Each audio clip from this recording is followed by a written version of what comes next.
Welcome, weary travellers, to another journey through the corridors of time. My name is Oliver, and I'll be your guide through the shadows of history. What you're about to experience tonight isn't a fairy tale. It's the brutal, blood-soaked reality of storming a medieval castle. Ready your courage, because once we begin, there's no turning back. Before we step into those blood-soaked boots, I want to thank each and every one of you for making this channel part of your nightly ritual. Your support means everything, and if you're new here, you've discovered something special, a place where history becomes your lullaby. If you find comfort in these stories, a simple like helps other restless souls find us too. And subscribing? Well, that ensures you'll never run out of tales to guide you into peaceful slumber. Also, drop a comment and let me know where in the world you're listening from tonight. I love seeing our global community of history lovers, and it's always fascinating to know who's choosing to spend their evening with these old stories. Now then, rest your eyes and imagine it's the year 1266. The morning mist clings to the English countryside, like the breath of ghosts. You've been marching for 3 days, your stomach gnawing at itself, your feet bleeding in leather boots that were never meant for this much walking. The weight of your crude armour, if you're lucky enough to have any, cuts into your shoulders with every step, and there, rising from the morning fog like some great stone beast, is your destination. Your doom, perhaps, Kenilworth Castle. You're not a knight in shining armour from the stories. You're not even a proper soldier. You're a farmer, a blacksmith, a baker maybe. But war has come to England, and kings care nothing for what you were before. They only care what you can do for them now. What you're about to experience, what we're about to experience together, is something that 99 out of 100 people in history never survived to tell about. Tonight, we're going to live through the most terrifying, brutal, and utterly exhausting experience of medieval warfare. We're going to storm a castle. But this isn't some heroic tale of glory and honour. This is the reality. The mud, the blood, the screaming, the crushing fear that makes grown men wet themselves before they even reach the walls. This is what it truly meant to be cannon fodder in an age when human life was cheaper than the arrows that ended it. So settle in, dear listeners. Pull your blankets close, because we're about to discover why you wouldn't have lasted a single day in the medieval world. And by the time this tale is finished, you'll be grateful for every modern comfort that separates you from this nightmare of stone and steel. Chapter 1. The Summons That Changed Everything. 3 weeks ago, you were a different person entirely. Let's say you were William the Baker, living in a small village outside Coventry. Your biggest worry was whether the harvest would yield enough grain for the winter bread. Your hands were soft from kneading dough. Your biggest injury, a burn from the oven door. Then the riders came. They wore the colours of King Henry III, and they brought with them the smell of horses, leather, and something else, something metallic and sharp that you wouldn't recognise until later as the scent of men who had recently killed other men. The sheriff read from a scroll in a voice that carried no emotion, as if he were reading the price of grain at market. Every able-bodied man between 16 and 50 was to present himself for service to the crown. The rebellion at Kenilworth Castle had gone too far. Simon de Montfort's followers had defied the king for the last time. You tried to argue. You had a wife, you said, children who needed feeding, a business that would collapse without you. The sheriff's laugh was like the sound of metal scraping stone. You think the rebels care about your bread baker? They'd burn your shop to the ground and use your children as shields if it suited their purpose. And so here you are, 3 weeks later, standing in a field outside one of the most formidable fortresses in all of England, holding a spear you barely know how to use, wearing a leather jerkin that offers about as much protection as thick clothing, wondering how your life came to this moment. The man next to you is Tom the carpenter. To your left stands Geoffrey the ale brewer. Behind you, Martin the shepherd leans on his spear, like it's the staff he used to guide his flock. You are all ordinary men, pulled from ordinary lives, about to attempt something that would challenge even professional soldiers. You've learned things these past 3 weeks that you never wanted to know. You've learned that when men are frightened, they empty their bowels without warning. You've learned that courage isn't the absence of fear, but the ability to move forward despite terror so complete it makes your vision blur. You've learned that the stories told by travelling minstrels about glorious battle are lies told by men who have never held a sword in anger. Most importantly, you've learned that the castle ahead of you isn't just a building, it's a killing machine designed by men who understood human nature far better than you ever wanted to. Every stone has been placed with one purpose: to make what you're about to attempt as difficult and deadly as possible. Kenilworth Castle has stood for over a century, growing stronger with each passing decade. Its walls are 12 feet thick in places, built from local red sandstone that has weathered countless storms and turned aside countless weapons. The great keep towers nearly 100 feet above the surrounding countryside, its windows nothing more than narrow slits designed for archers to shoot through while remaining safely hidden. But it's not just the height of the walls that makes your stomach clench with dread, it's what surrounds them. The castle sits on an artificial island, surrounded by a massive mere, a lake created by damming the local streams. This isn't some decorative moat you might step across. This is a body of water nearly half a mile long and 300 yards wide in places.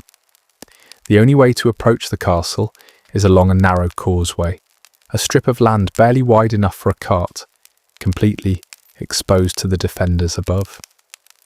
As you stand there in the pre-dawn darkness, listening to the sounds of an army preparing for battle, you begin to understand the magnitude of what's being asked of you. This isn't just an attack on a castle, this is an assault on what military engineers would later call the perfect defensive position. The man who built this place, Geoffrey de Clinton, hadn't just been thinking about defence. He'd been thinking about breaking the spirit of anyone foolish enough to attack it. Just looking at those walls, rising from dark water like some mythical fortress from another world, is enough to make lesser men turn and walk away. But you can't walk away. Behind you stand mounted knights, with very clear orders about what happens to deserters.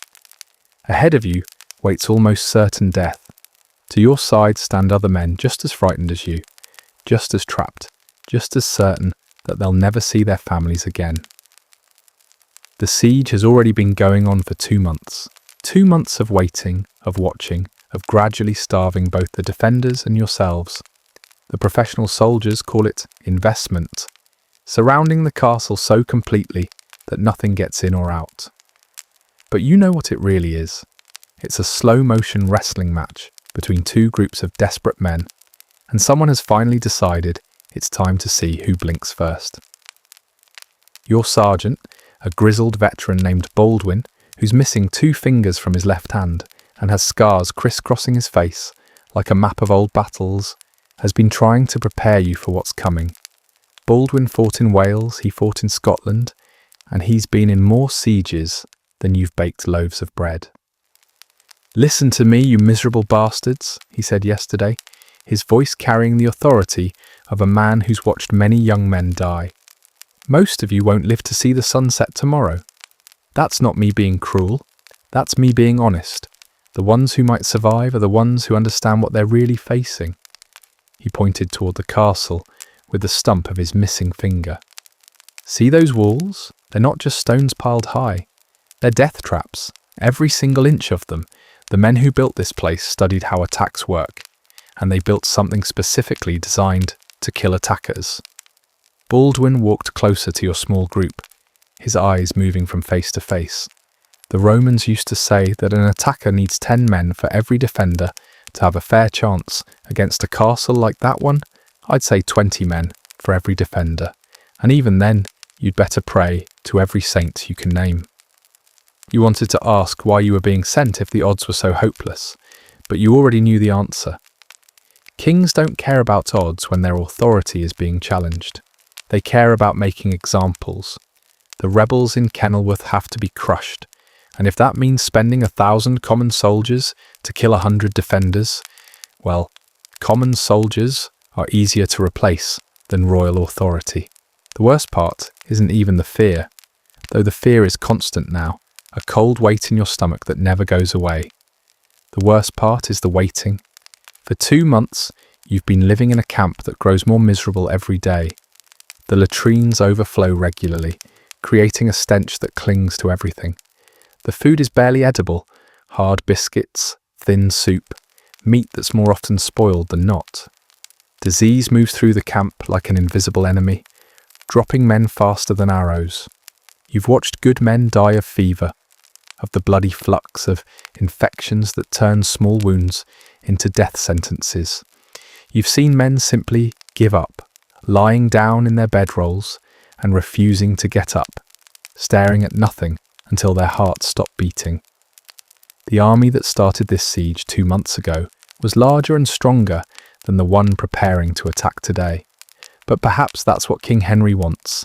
Perhaps he's not just trying to break the rebels in the castle. Perhaps he's trying to break the spirit of rebellion in his entire kingdom. What better way to discourage future uprisings than to demonstrate the horrible cost of defying royal authority? The sky's beginning to lighten now, though calling it dawn would be generous. It's more like the world is slowly transitioning from black to dark grey. You can make out more details of the castle, and each new detail makes your situation seem more hopeless. The gatehouse alone is a fortress within a fortress, its twin towers rising like stone giants, guarding the only land entrance to the castle. Even if you somehow managed to cross the causeway under arrow fire, even if you survived the approach through water that would be littered with sharpened stakes and other obstacles, you'd still have to break through gates designed to withstand anything short of the wrath of God himself. Those gates aren't just wood and iron.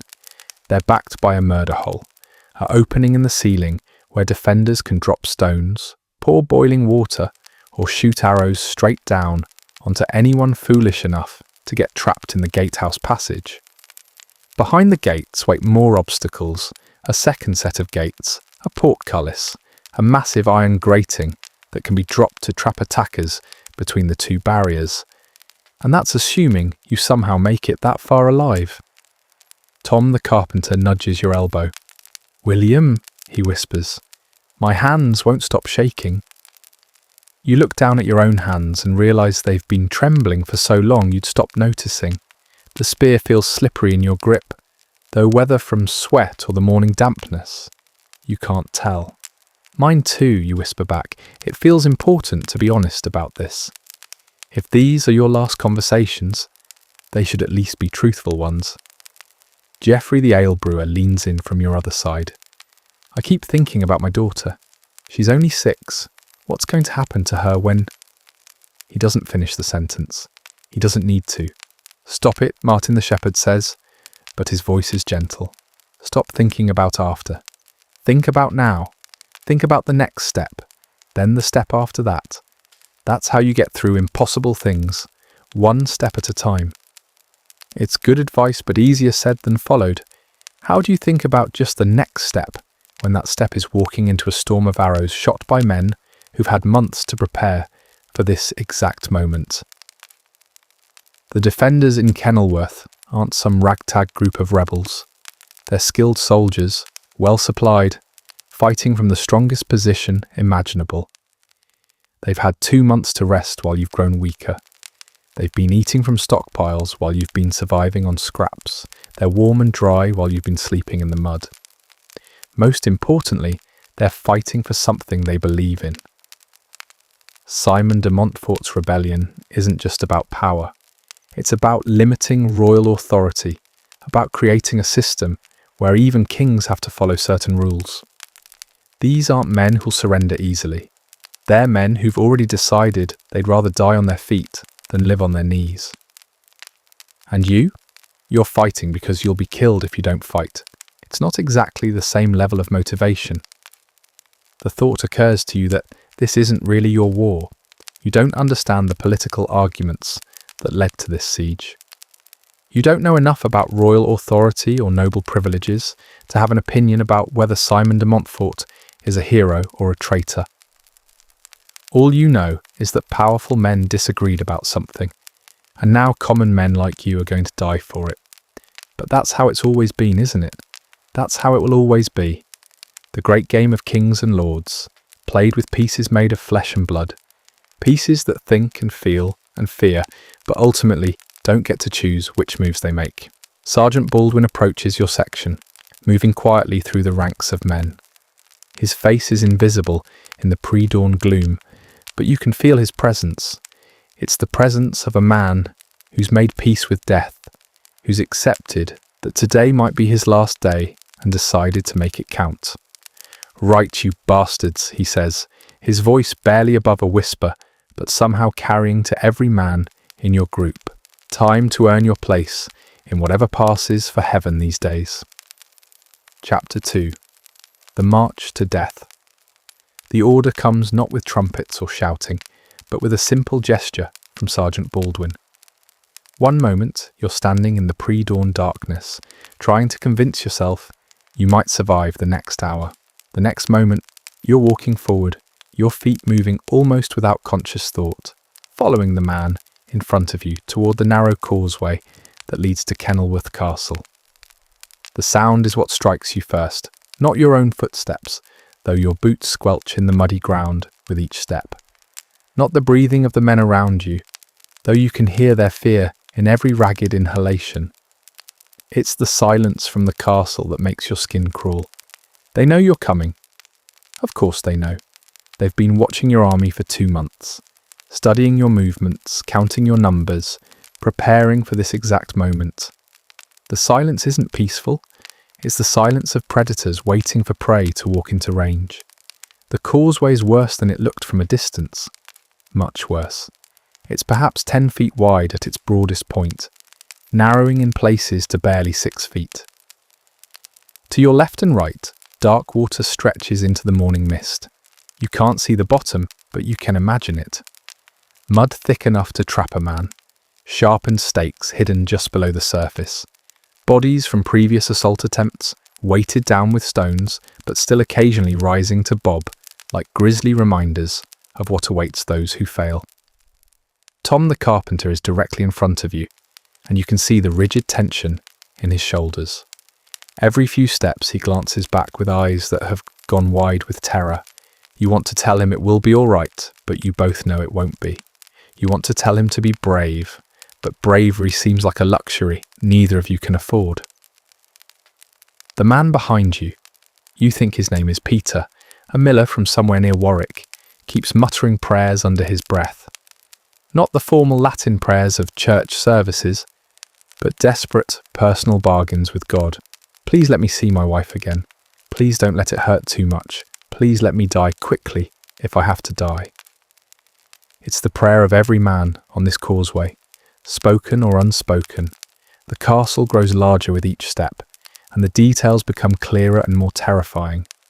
The walls aren't just tall, they're perfectly designed to funnel attackers into killing zones. The windows aren't randomly placed, they're positioned to provide overlapping fields of fire, ensuring that no attacker can find a spot that isn't covered by at least 2 archers. You're perhaps halfway across the causeway when the first arrow appears. It doesn't whistle through the air like arrows do in stories.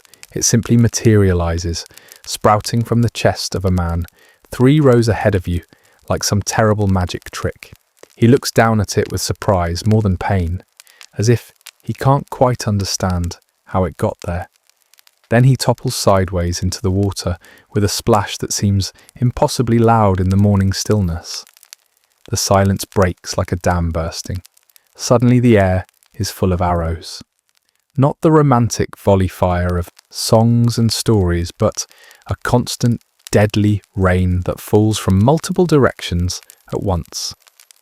The archers in the castle have had months to practice this exact scenario. They know the range to every foot of the causeway. They know how to time their shots to catch men at their most vulnerable moments. The man in front of Tom the carpenter, A young blacksmith, whose name you never learned, takes an arrow through his throat. He doesn't scream, can't scream. Instead, he makes a terrible gurgling sound as blood pours from his mouth and nose. He reaches toward Tom as if asking for help, then collapses forward. Tom leaps over the body and keeps moving. There's nothing else to do. Stopping means death. Helping the wounded means death. The only thing that might not mean death is reaching the base of the castle wall, though even that's probably just a different kind of death. You jump over the blacksmith's body and immediately wish you hadn't looked down. The arrow went completely through his neck, and you can see daylight through the hole.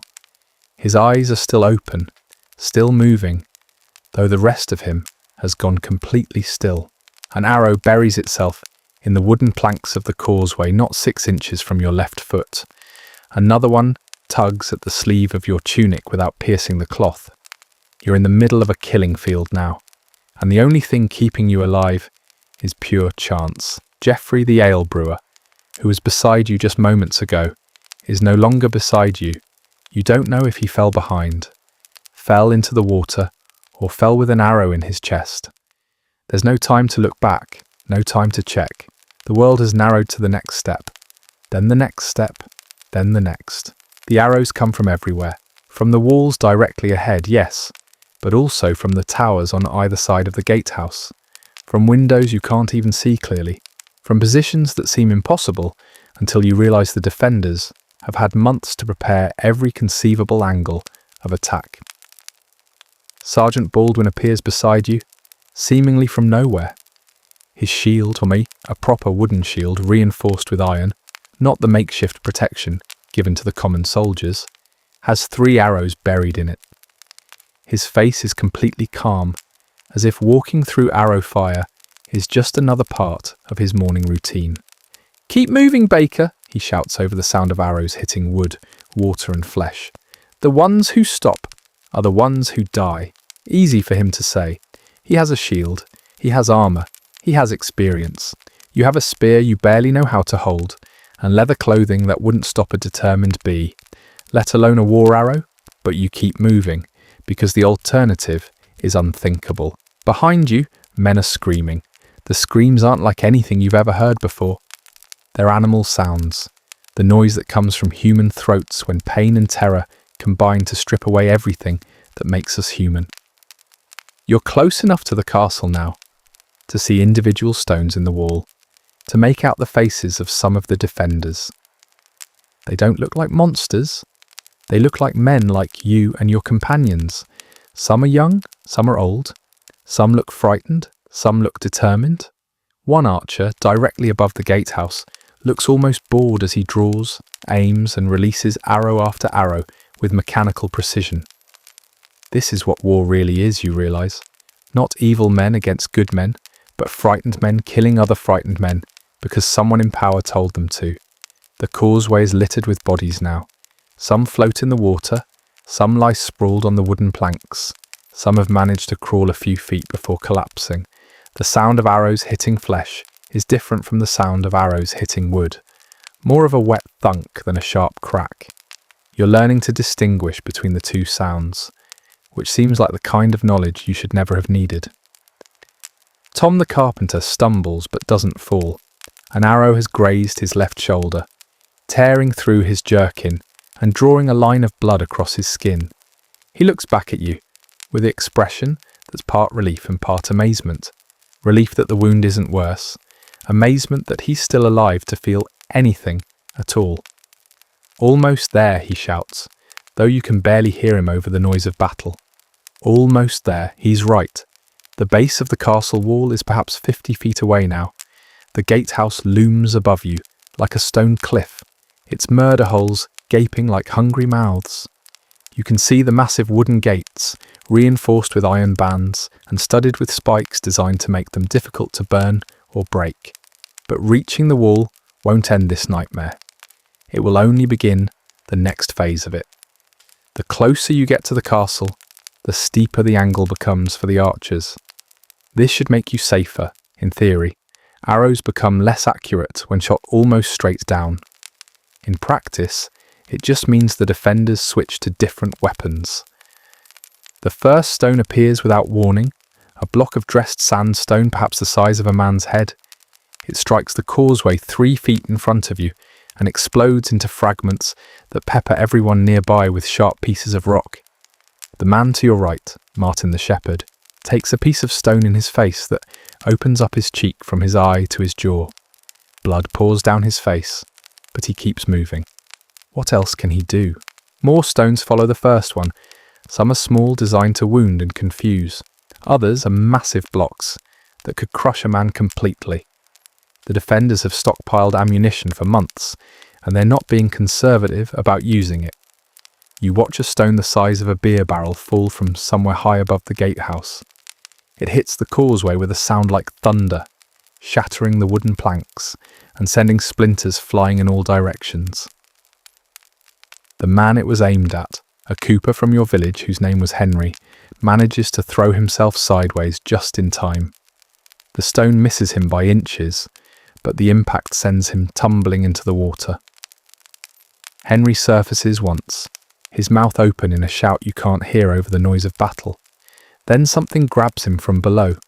Maybe stakes, maybe weeds, maybe just the weight of his clothing, and he disappears beneath the dark surface.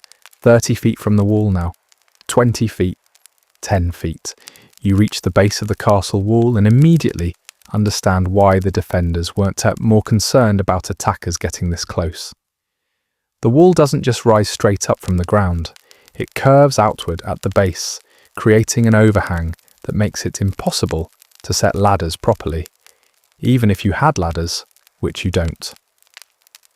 The plan, as explained by Sergeant Baldwin back when planning seemed relevant, was to reach the wall and begin undermining it. Miners would dig tunnels beneath the foundation, prop them up with wooden supports, then burn the supports to bring down sections of the wall. Looking at the wall now, pressed against stones that have been mortared with such skill that you can barely see the joints between them, the plan seems laughably optimistic. This isn't a wall you can undermine with hand tools and determination. This is a wall that would challenge modern machinery. But you're here now, pressed against the stone, with arrows still falling around you like deadly rain. Tom the carpenter is beside you, breathing hard.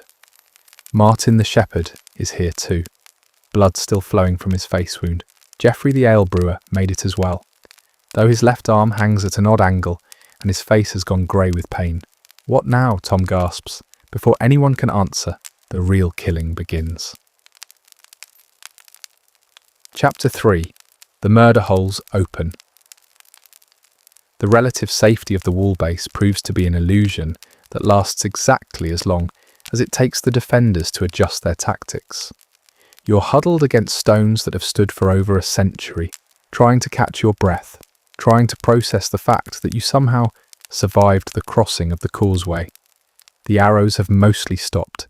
It's difficult to shoot straight down from the wall tops without exposing yourself to return fire. Then you hear it, a grinding sound from somewhere above your head, stone moving against stone with the slow, deliberate rhythm of machinery operated by men who have all the time in the world.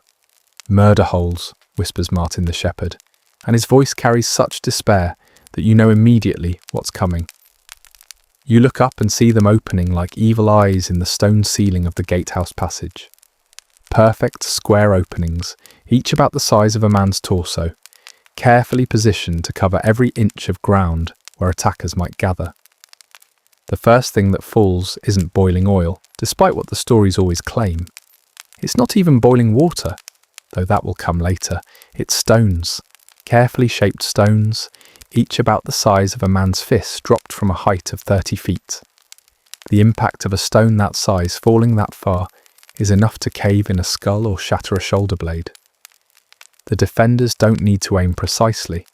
They just need to drop their ammunition into the general area where attackers are gathered, and the results are guaranteed to be devastating.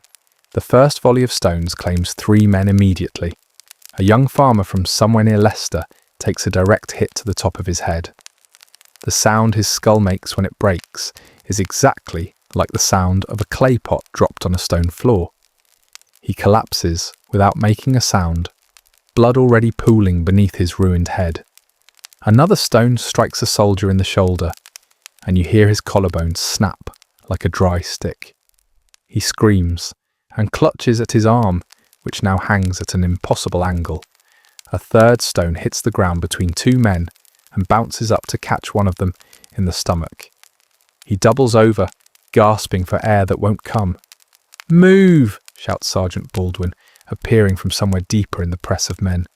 "Don't bunch up. Spread out along the wall." It's good advice, but there's nowhere to spread to. The base of the wall provides the only cover from the archers on the opposite towers, which means everyone who survived the causeway crossing is pressed into a space, perhaps 40 feet long and 6 feet wide. There's no room to spread out, no room to manoeuvre, barely room to breathe. Another volley of stones falls from the murder holes.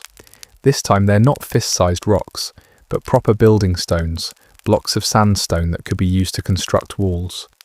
When one of these hits a man, it doesn't just wound him, it destroys him completely. You watch in horrified fascination as a stone the size of a bread loaf falls toward a soldier standing not 10 feet from you. The man sees it coming and tries to dodge, but there's nowhere to go. The stone catches him on the left shoulder and drives him to his knees with a sound like breaking wood. When he tries to get up, his left arm moves like it's no longer connected to the rest of his body. Geoffrey the ale brewer, already wounded, takes a glancing blow from a smaller stone. It strikes his injured arm and sends him sprawling against the wall with a cry of pure agony. When he tries to push himself upright, you can see that his arm is bent in two places where arms aren't supposed to bend. The murder holes offer more than just stones. As you press yourself against the wall, trying to become invisible, you hear new sounds from above. The sloshing of liquid, the scratch of metal against stone. Voices calling out instructions in the patient, professional tones of men who are enjoying their work. The first splash of boiling water hits the ground, perhaps 6 feet from where you're crouched. The water has been heated to a full rolling boil, and when it hits the cold stone of the causeway, it creates a cloud of steam that scalds everyone nearby. The man closest to the splash, a miller whose name you never learned, screams and claws at his face where the steam has blistered his skin. But it's not the water itself that's the worst, it's what comes next. The defenders have been heating more than just water. They've been melting animal fat, heating sand until it glows like tiny stars, preparing all manner of substances that become weapons when dropped from a great height onto unprotected men. A shower of hot sand falls through one of the murder holes, and the effect is like watching magic. The sand gets into everything. Eyes, mouths, the gaps in clothing and armour. Men scream and roll on the ground, trying to brush away grains of sand that burn like individual coals. The unlucky ones get sand in their eyes and are immediately blinded, stumbling around the confined space and colliding with their companions. Tom the carpenter takes a few grains of hot sand on his neck, and the smell of burning flesh joins all the other horrible smells that now fill the air beneath the gatehouse. He slaps at his neck with his free hand, trying to brush away sand that has already done its work. "This is madness," he gasps. "This is absolute madness. How are we supposed to fight this?" The answer, of course, is that you're not supposed to fight it. You're supposed to die here, slowly and horribly, as an example to anyone else who might consider defying royal authority. The defenders have unlimited ammunition, perfect positions, and all the time in the world. You have desperation and increasingly slim odds of survival. More liquid falls from the murder holes, but this time it's not boiling water. It's some kind of oil or melted fat, heated until it's almost smoking. When it hits flesh, it sticks and continues burning, creating wounds that will never heal properly, even if the victim somehow survives the day. A soldier near the gates takes a direct hit from the burning oil. It splashes across his back and shoulders, soaking through his leather jerkin and into his skin. His screams are unlike anything you've ever heard, worse than the screams of men dying from arrows or stones. This is the sound of a human being burned alive, and it goes on and on until someone has the mercy to silence him with a knife. Martin the shepherd is pressed against the wall beside you, his face wound still bleeding steadily. "William," he whispers, "I think we're going to die here." It's not a question. It's not even particularly frightened observation. It's just a statement of fact delivered in the same tone he might use to comment on the weather. "I think you're right," you whisper back, "but dying here isn't the worst part. The worst part is how long it's taking. The defenders aren't trying to kill you quickly. They're trying to break your spirit, to make you suffer, to ensure that anyone who somehow survives will never forget the cost of defying the crown." Another volley of stones falls from the murder holes, and this time one of them finds Tom the carpenter. It's not a large stone, no bigger than a chicken egg, but it hits him in the temple with enough force to send him to his knees. When he looks up at you, blood is running from his nose and ears. "William," he says, and his voice sounds strange, like he's speaking from the bottom of a well. "William, I can't see properly. Everything is wrong. You want to help him, but there's nothing you can do." Moving away from the wall means exposing yourself to the archers in the towers. Staying here means waiting for the next stone to fall on your own head. There are no good choices, only different kinds of death. Sergeant Baldwin appears again, moving through the press of wounded and dying men, like he's taking a casual stroll through a market. His shield is bristling with arrows now, and there's blood running down his left arm, but his voice is still steady. "Listen to me, you bastards," he calls out, pitching his voice to carry over the screams and the sound of falling stones. "They're trying to break you. That's what this is about. They want you to run, to give up, to make it easy for them." A stone the size of a man's head falls from directly above him, missing by inches. Baldwin doesn't even flinch. "But here's the thing about murder holes," he continues, as calmly as if he were discussing the price of grain. "They work both ways. Anything they can drop down, we can throw up." He's right, of course. The murder holes that allow the defenders to rain death down on attackers also provide openings through which attackers can strike back. If you had the right weapons, if you had the training, if you had anything other than farming tools and desperation. "Spears," Baldwin shouts. "Any man with a spear, get under those holes and start poking. Make them think twice about showing their faces." It's a reasonable order, but carrying it out means moving into the most dangerous spots, directly beneath the openings, where stones and boiling liquids fall like rain. You look at your spear, a simple weapon with an iron point and wooden shaft, and try to imagine using it against an enemy you can't see, standing in a position where death falls from above every few seconds. But what choice do you have? Staying pressed against the wall just means dying slowly instead of quickly. You move toward the nearest murder hole, keeping your spear point raised toward the opening. Tom the carpenter follows you, though he's moving like a man walking in his sleep. The blow to his head has done something terrible to his balance, and he keeps listing to one side like a ship taking on water. Through the murder hole, you can see flashes of movement. Faces peering down, hands reaching to drop the next volley of stones. These aren't monsters or demons, they're men like you, doing their jobs with the same grim professionalism that you once brought to baking bread.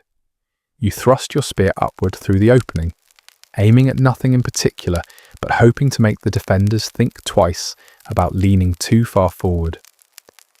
The spear point scrapes against stone, and you hear someone curse in surprise. A moment later, a bucket of something that smells like liquid fire pours through the hole, missing you by inches and splashing against the ground where you were standing just seconds before. The smell is overwhelming, sulfur and burning fat and something else that makes your eyes water. "Good," shouts Baldwin from somewhere behind you. "Keep them honest. Make them pay for every stone they drop." But even as you thrust your spear upward again, you know this is futile. You might discourage individual defenders from getting too close to the holes, but you can't stop the rain of death from above. There are too many holes, too many defenders, too much ammunition stockpiled in the castle. Geoffrey the ale brewer collapses against the wall, his broken arm finally giving out completely. His face has gone the colour of old parchment, and when he looks at you, his eyes seem to be focusing on something far away. "Tell my wife," he whispers. "Tell her I tried to come home." Before you can respond, another stone falls through the murder hole directly above him. This one is small, no larger than a plum, but it strikes him in the centre of his forehead with a wet crack that you feel in your bones.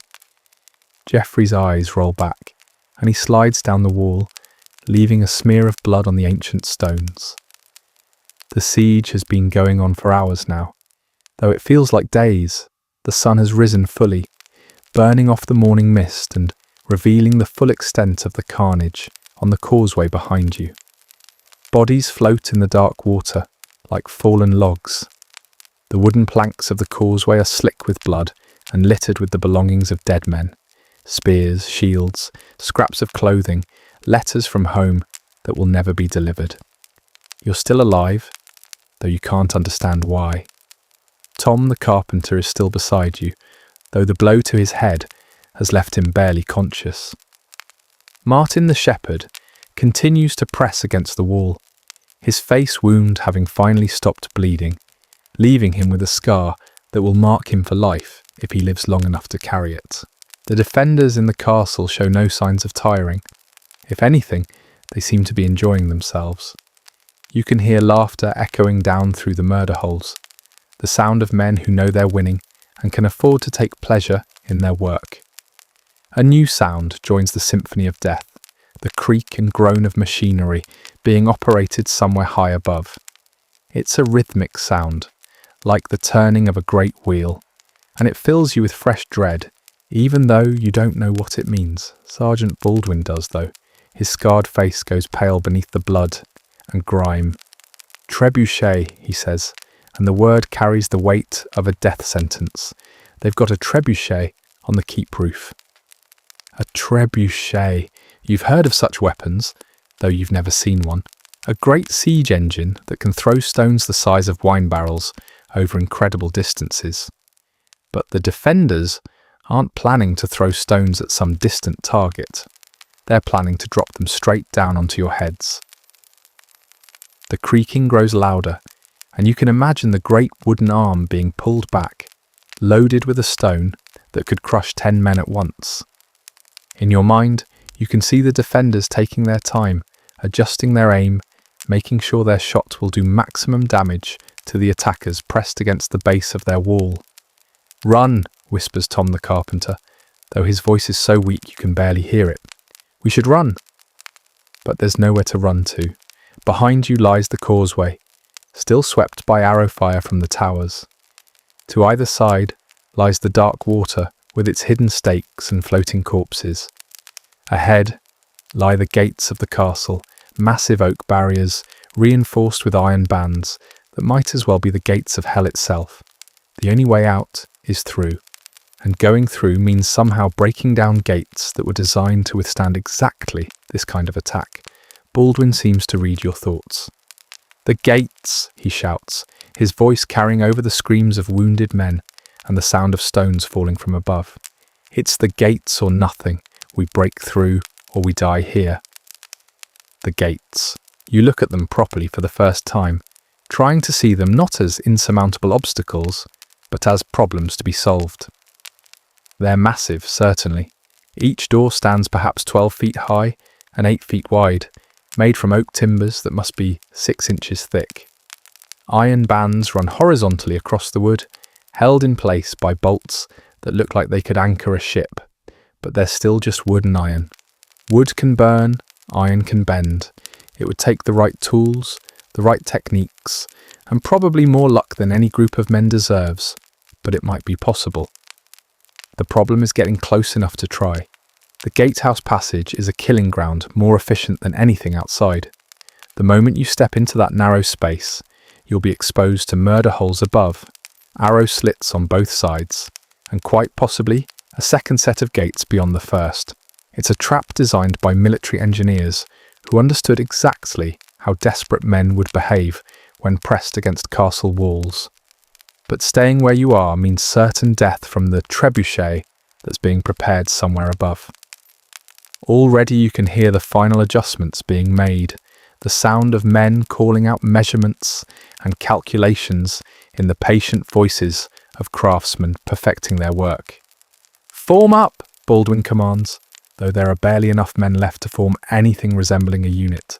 Anyone with a shield to the front, spears in the second rank, everyone else pick up whatever weapons you can find and try not to get in the way.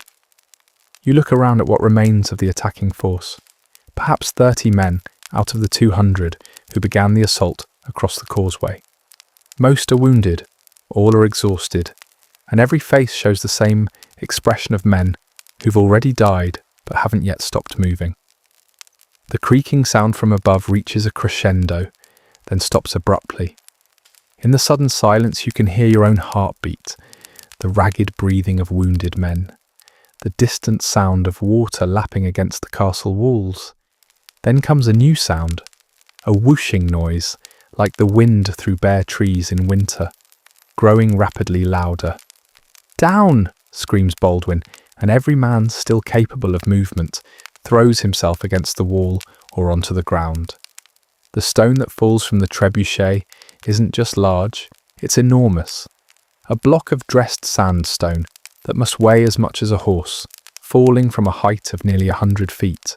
When it hits the causeway behind you, the impact is like thunder, and you feel the vibration through the soles of your feet. Where the stone hits, the causeway simply ceases to exist.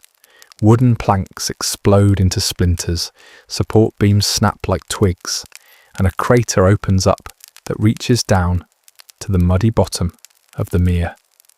Anyone who might have been thinking about retreating can forget the idea. The way back is now a hole filled with dark water and debris. "That's it then," says Martin the shepherd, and his voice is perfectly calm. "Forward or nowhere?" Baldwin nods grimly. "Aye, and it might as well be now, before they reload that damned machine." He stands up, brushing stone dust from his mail shirt, and looks at the gates with the expression of a man calculating odds he doesn't like. "Right, you miserable bastards, time to see what you're really made of." The charge toward the gates isn't like charges in the stories. There are no war cries, no dramatic speeches, no banners flying in the wind. There's just a group of terrified, wounded men stumbling forward because staying still means certain death. You run beside Tom the carpenter, who can barely stay upright, but somehow keeps moving. Martin the shepherd runs on your other side, his scarred face set in grim determination.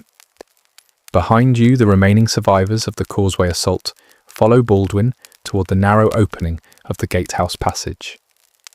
The moment you cross the threshold, the real nightmare begins.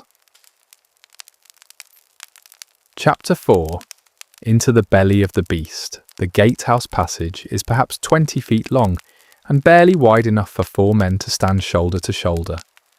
The moment you step inside, you understand why castle designers loved this feature so much. It's not just a passage, it's a killing chamber, designed to trap attackers and destroy them at leisure. The murder holes here are larger and more numerous than the ones outside. Perfect squares cut into the vaulted stone ceiling, each one offering defenders multiple angles of attack. But it's not just what comes down through the holes that makes this place terrifying. It's what waits at the far end. The gates themselves are even more massive than they appeared from outside. Up close, you can see that they're not just oak timbers and iron bands. They're layered constructions with multiple sets of planks running in different directions to prevent splitting. The iron reinforcements aren't just decorative, they're functional armour, designed to turn aside axes and absorb the impact of battering rams. Behind the gates, you can hear voices. Calm, professional voices calling out instructions and confirmations. The defenders behind these barriers aren't panicking or scrambling to prepare. They've been ready for this moment, since the siege began. "Positions!" shouts Baldwin, though in the confined space his voice sounds more like a grunt than a command. "Shields up, watch the holes, and whatever happens, don't stop moving." The first volley from the murder holes isn't stones or boiling water, it's arrows, shot straight down, at close range by archers who can see exactly where their targets are standing. In the confines of the passage, there's no room to dodge, no space to maneuver. You either trust your shield or you die. You don't have a shield, an arrow meant for you buries itself in Tom the carpenter's shoulder instead. He was leaning against you for support, his balance still affected by the head wound, and when the arrow hits him, it drives him to his knees with a cry of surprise more than pain. "Tom!" You try to help him up, but another arrow appears in the stone wall, not 6 inches from your head.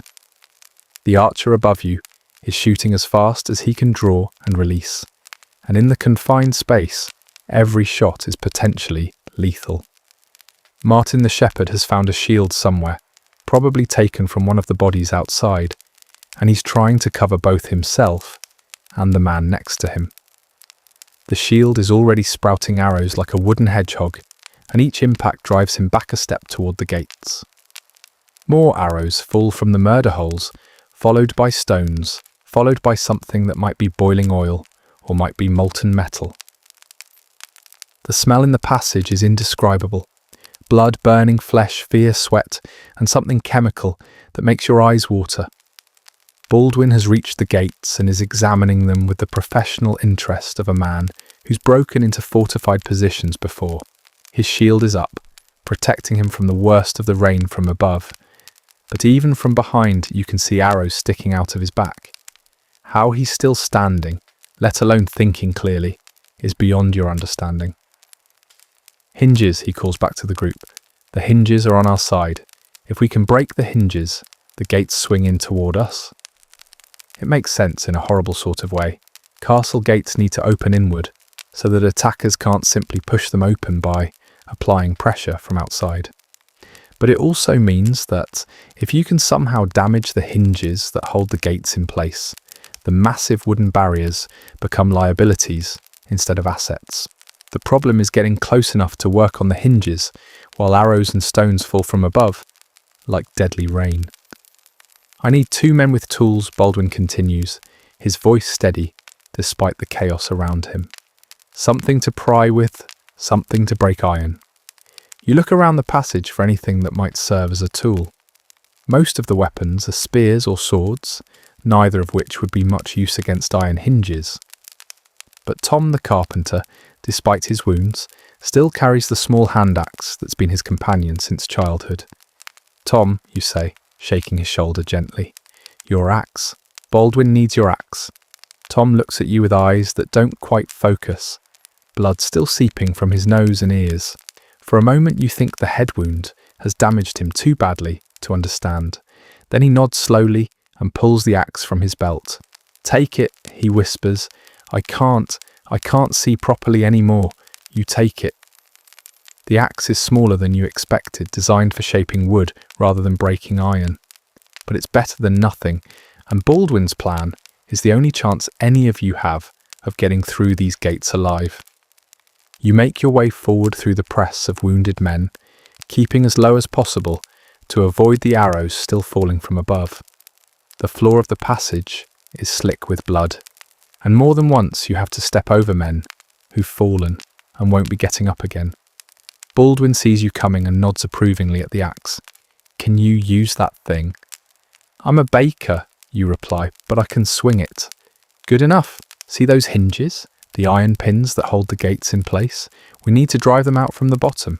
Should be 3 pins per gate, and if we can get even half of them out, the gates will sag enough to create gaps we can squeeze through. It sounds simple when he explains it. Drive out the pins, create gaps, escape through the gaps. But actually doing it means kneeling at the base of the gates while death falls from above, like rain. Another man appears beside you, a soldier whose name you don't know, but whose face you recognize from the march to the castle. He's carrying a broken spear, but the iron point has been twisted into something resembling a pry bar. "Let's get to work," Baldwin says, and there's something almost cheerful in his voice. Worst case, we die quickly instead of slowly. The three of you move to the base of the left-hand gate, where the massive iron hinges attach the door to the stone frame. Each hinge is a work of craftsmanship in its own right, forged by skilled smiths and designed to last for centuries. The pins that hold them in place are thick iron rods, driven deep into the stone and held in place by their own weight and the pressure of the massive gates. You kneel at the bottom hinge and examine the pin holding it in place. It's about as thick as your thumb and extends perhaps 6 inches into the stone. Getting it out will require hitting it from below with enough force to overcome both its weight and the friction holding it in place. A stone the size of a man's head falls through the murder hole directly above you, missing by inches and shattering against the floor of the passage. Stone fragments pepper your back, and one piece opens up a cut on your neck that immediately starts bleeding. You ignore the pain and raise Tom's axe, aiming for the bottom of the iron pin. The first blow sends vibrations up through your arms and doesn't seem to move the pin at all. The second blow produces a small shower of rust and stone dust, but still no movement. Baldwin, working on the middle hinge with his broken sword, glances over at your progress.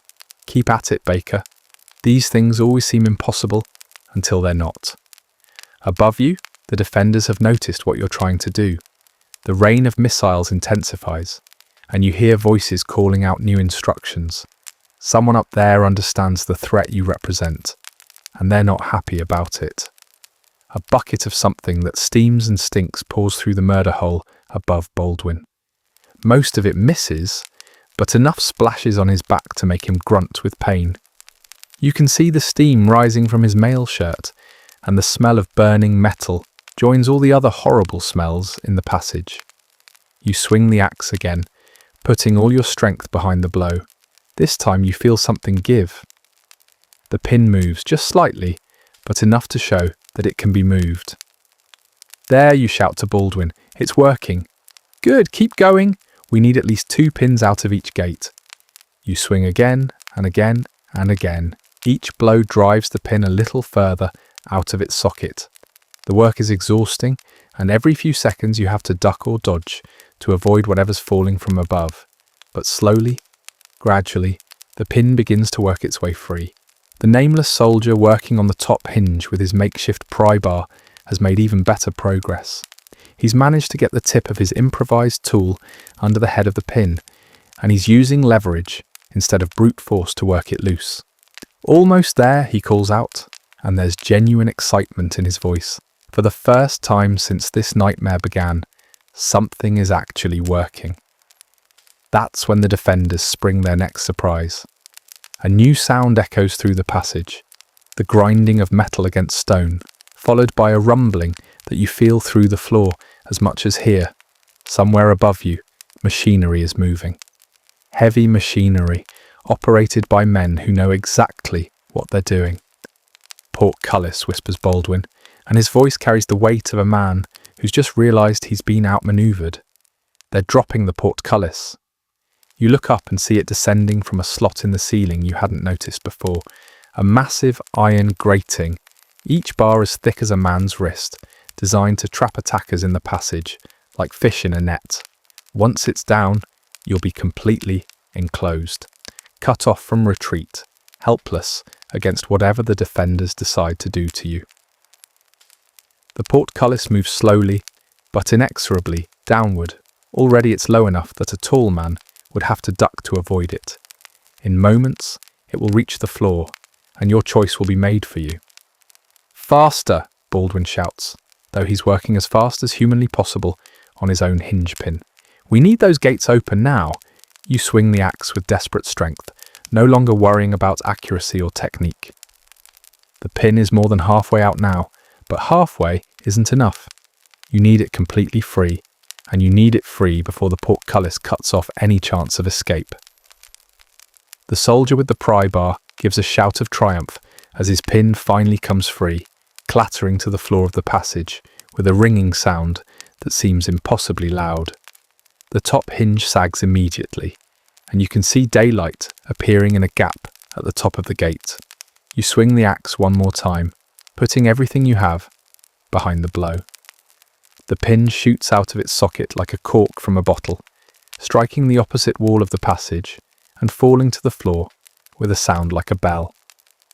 The bottom of the gate immediately sags inward, creating a gap perhaps 18 inches wide at the bottom corner. It's not much, but it might be enough for a man to squeeze through if he's desperate enough and small enough. The portcullis is now low enough that you have to crouch to avoid hitting your head on the iron bars. In seconds, it will reach the floor and the trap will be complete. "Go!" Baldwin shouts, pointing at the gap at the bottom of the gate. "Through the gap, now!" Martin the shepherd doesn't need to be told twice. Despite his wounds, he drops to his belly and begins squirming through the opening like a snake. His shoulders barely fit, and for a moment you think he's going to get stuck, but somehow he manages to force himself through and disappears into the courtyard beyond. The nameless soldier follows, moving with the desperate efficiency of a man who knows his life depends on speed. He makes it through just as the portcullis drops to head height. Your turn. You throw yourself down and begin squirming toward the gap, the rough stone floor scraping against your chest and legs. Behind you, the portcullis continues its inexorable descent, the sound of metal against stone growing louder with each passing second. The gap is smaller than it looked from a distance. Your shoulders catch on the rough wood of the gate, and for a terrifying moment, you think you're stuck. You can hear Baldwin behind you, still working frantically on another hinge pin, but you know there's no time left. With a desperate effort, you force yourself through the opening, feeling wood and iron scrape against your back as you emerge into the courtyard of Kenilworth Castle. You're inside the most formidable fortress in England, surrounded by enemies, cut off from any hope of retreat, but you're alive, for now. Chapter 5. Inside the Killing Ground. The courtyard of Kenilworth Castle is nothing like what you expected. In your imagination, the space inside the walls would be cramped and dark, filled with the tools of war and the smell of fear. Instead, you find yourself in a surprisingly large open area, perhaps 100 feet across, with buildings arranged around the perimeter like a small town. But this is no peaceful village square. This is the heart of a military machine that has been preparing for your arrival for 2 months. The first thing you notice is how many defenders there are. The courtyard seems to be alive with armed men, far more than you would have guessed from outside the walls. They move with the calm efficiency of soldiers who know their business, checking weapons, adjusting armor, carrying bundles of arrows to strategic positions. They don't seem surprised to see you emerge from under the gate. In fact, they barely seem to notice you at all, which is somehow more terrifying than if they had immediately attacked. It suggests that a few desperate men squeezing through gaps in their defences is so common an occurrence that it barely rates attention. Martin the shepherd is crouched beside a water trough, not 20 feet from where you emerged, trying to wash the blood from his face wound. The nameless soldier who came through before you is nowhere to be seen. Either he found somewhere to hide, or the defenders dealt with him so quickly and quietly that you missed it entirely. Behind you, the sound of the portcullis hitting the floor echoes through the gatehouse passage, like the closing of a tomb. Whatever happened to Baldwin and the other men trapped inside, you'll never know. There's no way back now, no hope of retreat or rescue. "Well," says Martin, his voice barely above a whisper, "now what?" It's a reasonable question, without a reasonable answer. You're inside one of the strongest castles in England, surrounded by professional soldiers, armed with nothing but a carpenter's axe and the rags of what was once your clothing. Even if you could somehow fight your way out, which you can't, where would you go? The causeway is destroyed, the mere is full of stakes and corpses, and the countryside beyond is probably swarming with royal troops. But before you can formulate any kind of response, the defenders finally take notice of your presence. They don't charge at you with weapons drawn, shouting battle cries and demanding your surrender. Instead, they approach like farmers coming to examine livestock, curious but not particularly concerned about any danger you might represent. The man who seems to be in charge is perhaps 40 years old, with the kind of scars that come from years of professional fighting. His mail shirt is well made and well maintained, his sword is sharp and properly balanced, and his face shows the calm confidence of someone who's seen everything war has to offer and isn't impressed by any of it. "You two," he says, addressing you and Martin with the tone of a man giving routine instructions to servants. "Drop your weapons and step away from them." You look down at Tom's axe, still clutched in your hand. It seems absurd to think of it as a weapon now, surrounded by men with proper swords and shields. But it's the only thing you have left that connects you to your old life, to the man you were before this nightmare began. Martin has already dropped his spear and is raising his hands to show he's not a threat. His scarred face shows resignation rather than fear, the look of a man who's already accepted whatever fate awaits him. "I said drop it," the soldier repeats, and there's no anger in his voice, just the patient authority of someone accustomed to being obeyed. You let the axe fall from your fingers. It hits the cobblestones of the courtyard with a sound that seems to echo off the surrounding buildings. "Good," the soldier says. "Now let's have a look at you." He approaches slowly, his hand resting casually on the pommel of his sword, but not drawing it. Two other soldiers flank him, their weapons ready but not raised. They're taking no chances, but they're also not treating you like dangerous enemies. Your curiosities, perhaps, survivors of an assault that was supposed to leave no survivors. "You came through the gate," the soldier observes, studying the tears in your clothing and the scrapes on your arms from squeezing through the gap. "How many of you made it inside?" "3, you answer, though your voice comes out as barely more than a croak. "Maybe 3. 3 out of how many who started?" You think back to the beginning of this nightmare, to the force that gathered in the pre-dawn darkness for the assault on the causeway. 200, maybe more. The soldier nods as if this is exactly what he expected to hear. "And the rest?" "Dead. In the water, on the causeway, in the passage. All dead." "Good," he says, and there's no satisfaction in his voice, just professional approval of a job well done. That's what's supposed to happen to people who attack castles. Another soldier approaches from the direction of the Great Keep, moving with the purposeful stride of someone carrying important news. He speaks quietly to the leader, words you can't quite make out, but delivered with the urgency of battlefield communication. The leader listens, nods, then turns back to you and Martin. "Seems you've caused quite a stir," he says. "Lord Henry wants to have a word with you." Lord Henry. You don't know much about the politics of this rebellion, but even a baker from a small village knows that name. Henry de Hastings, one of Simon de Montfort's most trusted lieutenants, a man who chose to defy King Henry III and is now paying the price in the form of a siege that's lasted 2 months. "Are we prisoners?" Martin asks. The soldier considers this for a moment. "That depends," he says finally. "Are you planning to cause any more trouble?" Martin looks around the courtyard, taking in the dozens of armed men, the towering walls, the obvious hopelessness of their situation. "I don't think we're in much position to cause trouble." "No," the soldier agrees. "You're not." He gestures toward the keep, a massive rectangular tower that dominates the centre of the castle, like a stone mountain. "Come on then. Lord Henry doesn't like to be kept waiting." As you walk across the courtyard, you get your first real look at life inside a besieged castle. It's not the desperate, starving existence you might have expected. The defenders seem well fed and well equipped. Their weapons are sharp, and their armour is in good repair. Supplies are stacked neatly against the walls, barrels that probably contain food and water, bundles that might be arrows or bolts for crossbows. This isn't a garrison on the verge of surrender. This is a military force that's prepared for a long campaign and confident in its ability to see it through.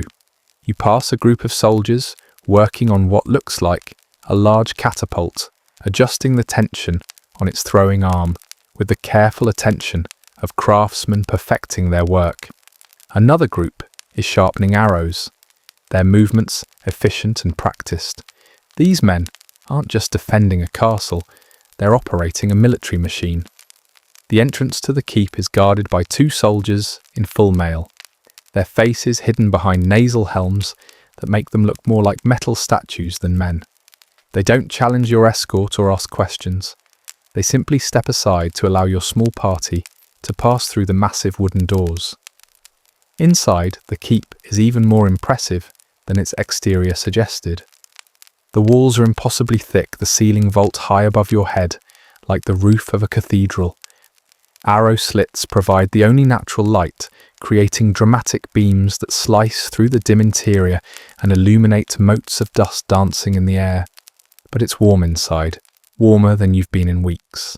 Braziers filled with glowing coals provide heat, and tapestries hung on the walls help keep out the chill. This isn't just a fortress, it's a home, a place where people live and work and plan for the future. You climb a spiral staircase that seems to wind upward forever, your footsteps echoing off stone walls that have stood for generations. Martin follows behind you, breathing hard from the climb and the pain of his wounds. The soldiers escort you with patient professionalism, neither hurrying nor dawdling. Finally, you reach a large chamber near the top of the keep. This is clearly the heart of the castle's operations. Maps cover a large wooden table, weapons and armour hang from hooks on the walls, and several men in fine clothing bend over documents that might be battle plans or supply lists. One of them looks up as you enter, and you know immediately that this must be Lord Henry de Hastings. He's perhaps 50 years old, with the kind of bearing that comes from a lifetime of command. His clothes are well made but practical.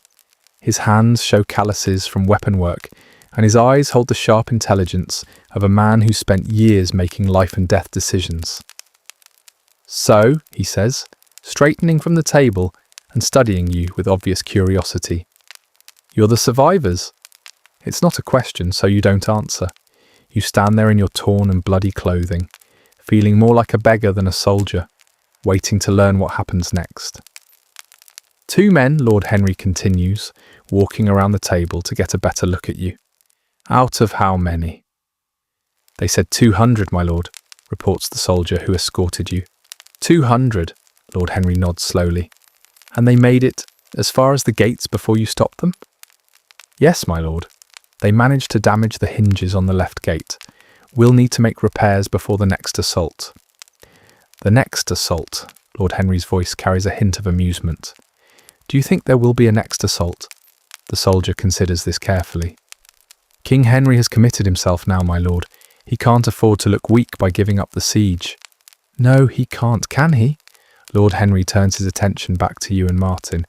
"Do you know what you've accomplished today?" You don't know how to answer that question.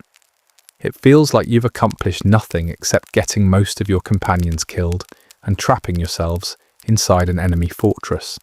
"You've proven that this castle can't be taken by conventional assault," Lord Henry explains. 200 men, properly armed and equipped, managed to reach our gates and cause minor damage to the hinges. That's it. That's the best King Henry can hope for, and it cost him 200 lives. He walks to one of the arrow slits and gazes out at the countryside beyond the walls. The king is a stubborn man, but he's not a fool. When word of today's failure reaches him, he'll have to consider other options. "Other options, my lord?" asks one of the men at the table. "Negotiation," Lord Henry replies. "Terms, a settlement that allows both sides to claim victory while actually ending this siege before it bankrupts the crown and starves half of England." You begin to understand why you're still alive, why you were brought here instead of being killed out of hand in the courtyard. You're not just survivors, you're witnesses, living proof of the failure of the king's strategy, evidence that can be used in whatever negotiations might come next. "We're going to take very good care of you," Lord Henry says, and there's something almost gentle in his voice. "Good food, clean clothing, proper medical attention for your wounds. You're valuable now, more valuable than you've ever been in your lives." Martin finds his voice. "What do you want from us, my lord?"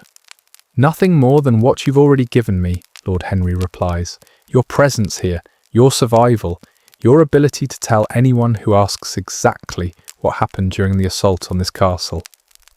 He turns back to the window, and his voice takes on a more thoughtful tone. "War isn't just about fighting, you know. It's about convincing your enemies that fighting is pointless.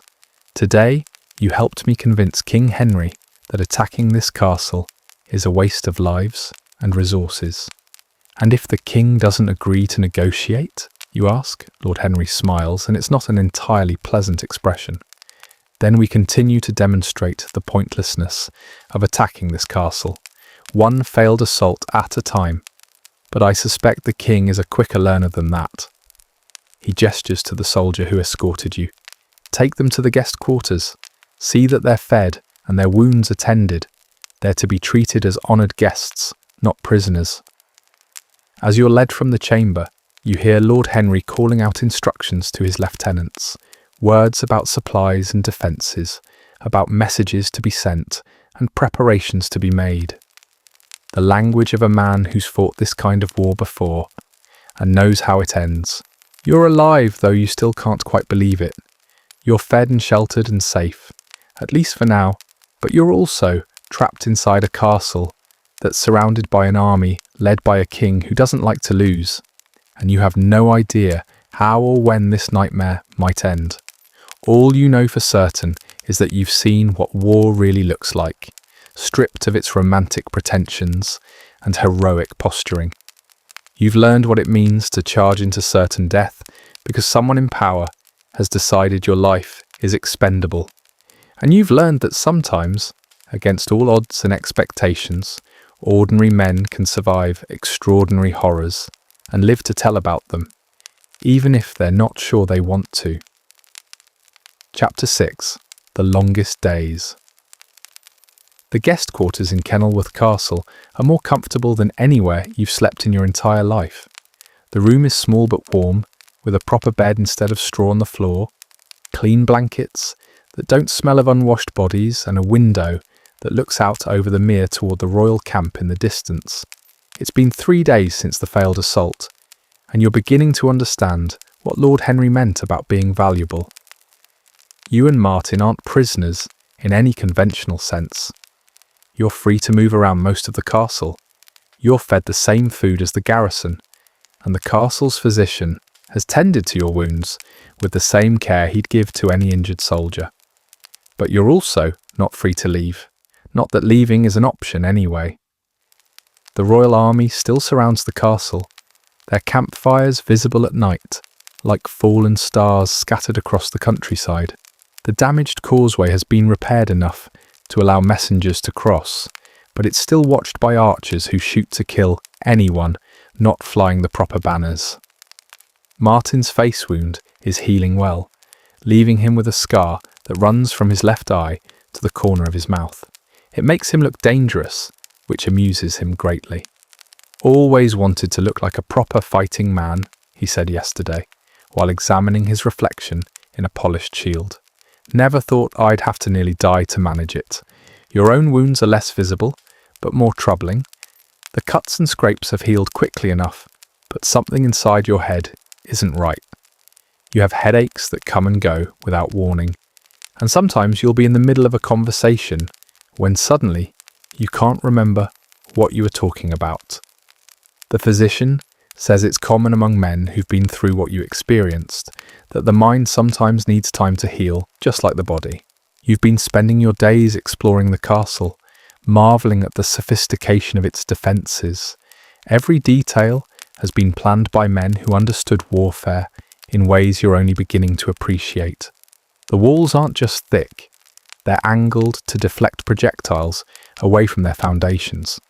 The towers aren't just tall, they're positioned to provide overlapping fields of fire that eliminate blind spots. Most impressive of all is the Great Hall, where Lord Henry holds court each evening. It's here that you've begun to understand the politics behind this siege, the reasons why men are willing to die for ideas that have nothing to do with personal survival. Simon de Montfort's rebellion isn't just about opposing King Henry III, it's about creating a new kind of government, one where even kings have to answer to councils and parliaments. The men defending this castle aren't fighting for personal gain or territorial conquest. They're fighting for the idea that no one, not even a king appointed by God, should have unlimited power over other men. It's a dangerous idea, the kind that gets people burned as heretics or hanged as traitors. But it's also an idea that makes sense to common men like you, men who've spent their lives taking orders from people who inherited their authority rather than earning it. You've been listening to these conversations for 3 days now, and they've changed how you think about everything that's happened. The assault on the castle wasn't just a military operation. It was King Henry's attempt to crush an idea by killing everyone who believed in it. Your survival means the idea survives too, at least a little longer.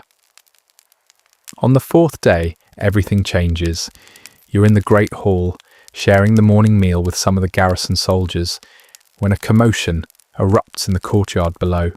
Voices calling out challenges and responses, the sound of many horses, the creak of cart wheels on cobblestones.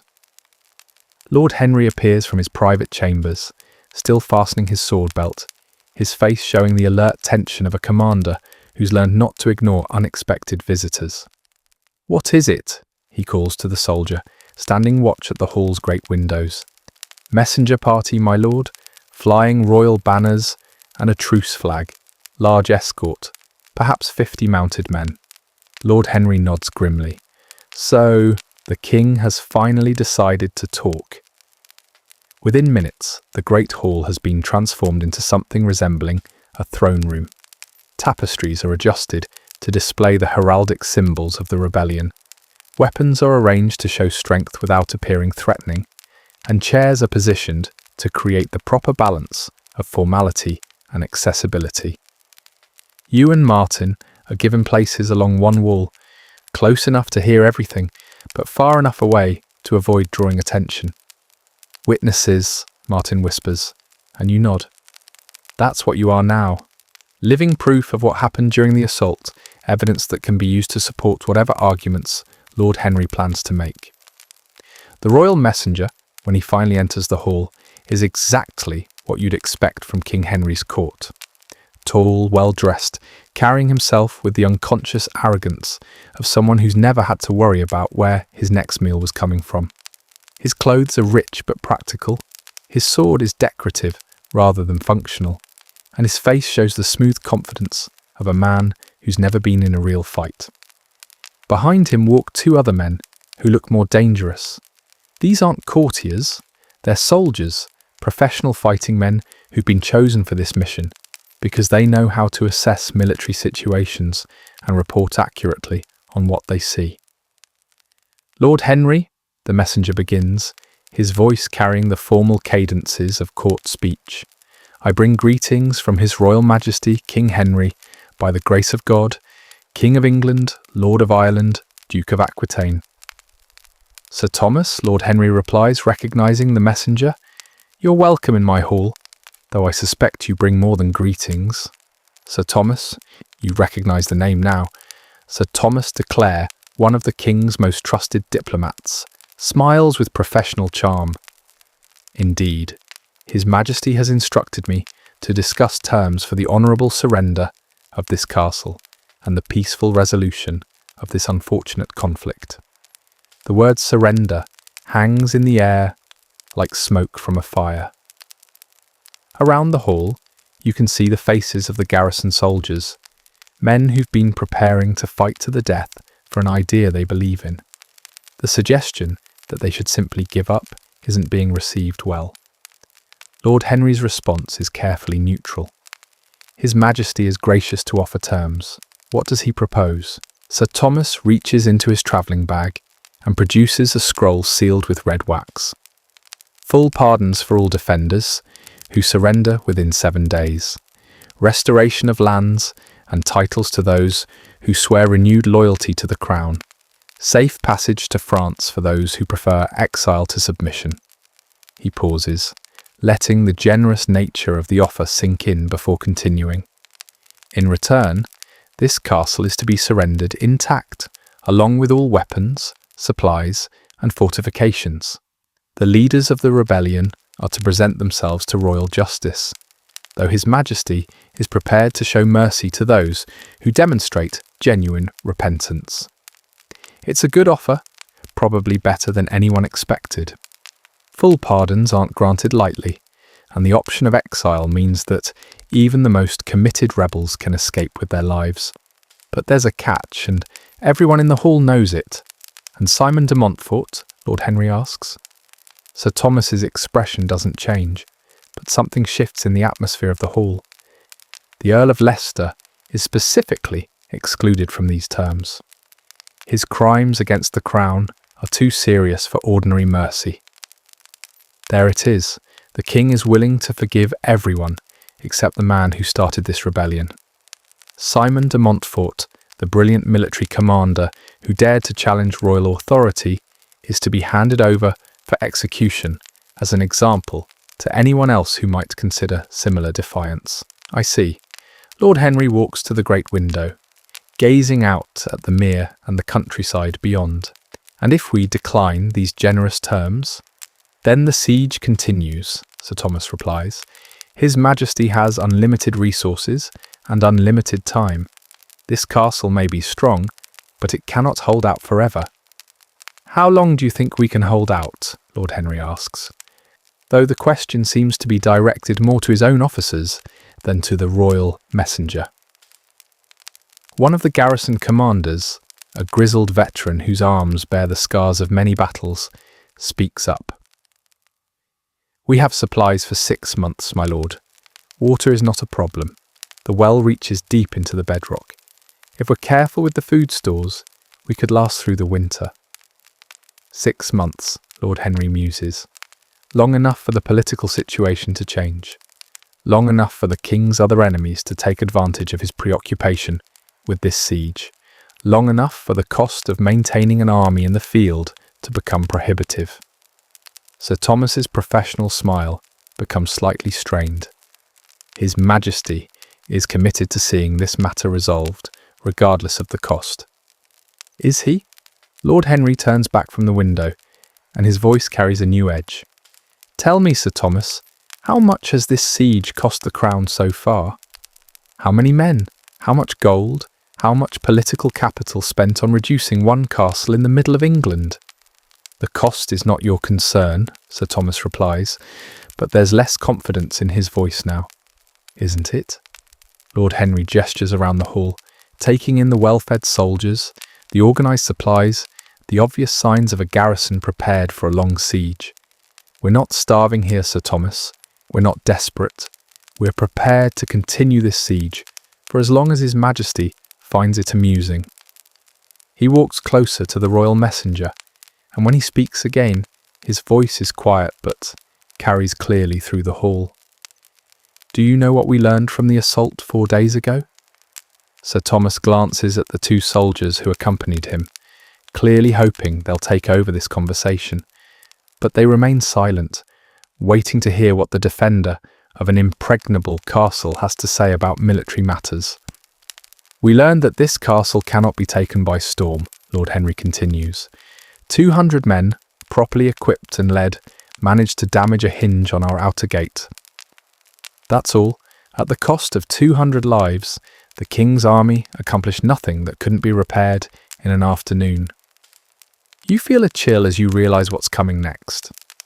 Lord Henry is about to use you and Martin as evidence in his argument, living proof of the futility of attacking Kenilworth Castle. We have survivors from that assault, Lord Henry says, gesturing toward where you and Martin stand against the wall. Men who can tell you exactly what happened when professional soldiers tried to storm these walls. Sir Thomas looks at you with new interest, taking in your common clothing, an obvious lack of military bearing. Survivors, I was told there were no survivors. 2 men, Lord Henry says, out of 200. They can describe for you in detail exactly what it's like to assault a properly defended castle. They can explain why your king's military advisors are fools if they think they can take this place by force.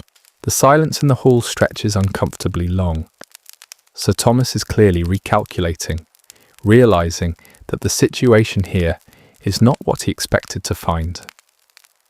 The 2 soldiers with him are studying the castle's defences with the professional interest of men who might have to advise on future military operations. Finally, Sir Thomas speaks. His Majesty's offer stands for 7 days. After that, he doesn't finish the sentence, but the implication is clear. After that, we continue to demonstrate why attacking this castle is a waste of lives and resources, Lord Henry replies. We're prepared to do so indefinitely. Sir Thomas nods curtly, clearly recognising that this negotiation isn't going as planned. I'll convey your response to His Majesty. Please do, and Sir Thomas, when you make your report, be sure to mention the condition of this garrison. We're not desperate men waiting for rescue. We're committed soldiers prepared to defend our principles as long as necessary. After the royal delegation departs, the hall erupts in animated conversation. Soldiers discuss the implications of the king's offer, officers debate the wisdom of continued resistance, and everyone speculates about what will happen next. You find yourself approached by several garrison soldiers who want to hear your account of the assault. They listen with professional interest as you describe the crossing of the causeway, the murder holes in the gatehouse passage, the final desperate attempt to break through the gates. 200 men, one of them muses, and only 2 survived to reach the courtyard. Aye, says another, and they were probably the lucky ones. Better to die quickly from an arrow than slowly from the wounds most of them must have taken. Their casual discussion of such horror should disturb you, but it doesn't. You've seen enough now to understand that soldiers think differently about death than ordinary people do. They have to, or they'd go mad from the weight of what they're asked to do. As the evening progresses, you begin to understand the real significance of what happened today. The king's offer of terms wasn't really about ending the siege, it was about testing the resolve of the defenders.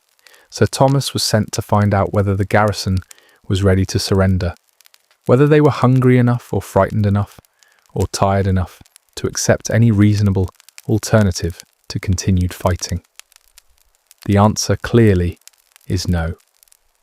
That night, lying in your comfortable bed in the guest quarters, you stare out the window at the royal campfires burning in the distance. Somewhere out there, Sir Thomas de Clare is writing his report to the king, describing what he found inside Kenilworth Castle. Professional soldiers who aren't intimidated by royal authority, a well-supplied fortress that can't be taken by storm, a commander who's prepared to continue this siege indefinitely. The king will have to decide whether to escalate the conflict or find some other way to resolve it. Neither choice is particularly appealing from a royal perspective. Escalation means committing more resources to a siege that's already proven expensive and fruitless. Finding an alternative means accepting that royal authority has limits, that there are some opponents who can't simply be crushed by superior force. You drift off to sleep wondering whether you'll still be in this castle when winter comes, whether the siege will really continue for months, whether you'll ever see your bakery and your family again. In your dreams, you're back on the causeway, arrows falling around you like rain, the bodies of good men floating in dark water. But this time, when you reach the castle gates, they swing open to welcome you home. Chapter 7. The Weight of Witness. 2 weeks have passed since Sir Thomas de Clare departed with the king's rejected offer, and life in Kenilworth Castle has settled into the rhythm of a prolonged siege. The initial tension of waiting for the royal response has given way to the steady routine of men who understand they're in for a long campaign. You've found your place in this routine, though it's not a place you could have imagined a month ago. You're no longer just a survivor of the failed assault. You've become something like the castle's unofficial historian, the keeper of stories about what really happens when common men are asked to do impossible things. The soldiers seek you out during their off-duty hours, wanting to hear again about the crossing of the causeway, about the murder holes in the gatehouse, about the moment when Tom the carpenter took a stone to the head and kept fighting anyway. They listen with the intense attention of professionals studying their craft, noting details about defensive tactics and the behaviour of men under extreme stress. Martin has found his own role as well. His experience as a shepherd, it turns out, translates remarkably well to sentry duty. He can spot movement at distances that amaze the regular guards, and his patience for long watches in all weather has made him valuable to the garrison commanders. "Strange how things work out," he said yesterday, while you shared the evening meal. "A month ago, my biggest worry was wolves getting at the flock. Now, I'm watching for armies." The scar on his face has healed into a thin white line that gives him a permanently sardonic expression. Combined with his new skill with weapons, the garrison sergeants have been training both of you in basic sword work. He looks nothing like the peaceful shepherd who was conscripted from his village weeks ago. You've changed too, though the changes are less visible.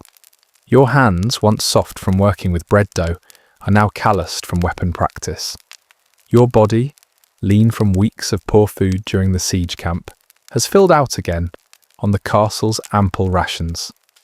Most importantly, your mind has adapted to a world where violence is routine and death is always a possibility.